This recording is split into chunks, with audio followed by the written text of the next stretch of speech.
દિવ્યાંગ બાળકોની સેવા સંસ્થામાં નિખાલસ દિવ્યાંગ બાળકોને કિરણબેન પીઠિયા અને આસપાસ વિસ્તારના બહેનો દ્વારા તમામ દિવ્યાંગ બાળકોને હોલિકાના દર્શન કરાવ્યા તેમજ ધૂળેટીના દિવ્યાંગ ભૂલકાઓ સાથે રંગે રમી ધૂળેટીની ધામધૂમથી ઉજવણી કરી અને આ સંસ્થા દ્વારા દરેક ધાર્મિક તહેવારોની ઉજવણી કરવામાં આવે છે અને દિવ્યાંગ બાળકો પણ બધા બાળકોની જેમ તહેવારોનો આનંદ માણે એવી કિરણ પીઠિયાની લાગણી છે।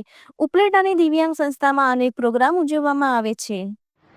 જય દ્વારકાધીશ। હું કિરણબેન પીઠિયા। ઉપલેટાની અંદર આપણે હોળીના દિવસે અમારી સોસાયટીમાં હોળી પ્રગટાવી ત્યારે અમે બાળકોને ત્યાં દર્શન કરાવ્યા અને બીજે દિવસે ધૂળેટીના દિવસે અહીંયા સોસાયટીના બહેનો આપણે સંસ્થાએ આવી બધા બહેનો મળી અને આ દિવ્યાંગ બાળકોને બધા તહેવારોમાં અમે બાળકોને નિખાલસ ભૂલકાઓને પ્રોત્સાહન પૂરું પાડીએ અને આનંદ કરાવીએ છીએ અને આવા બાળકોને કે જે પ્રોત્સાહન આવી રીતે આપણે બધા તહેવારો ઉજવીએ તો આવા બાળકોને પણ મજા આવે।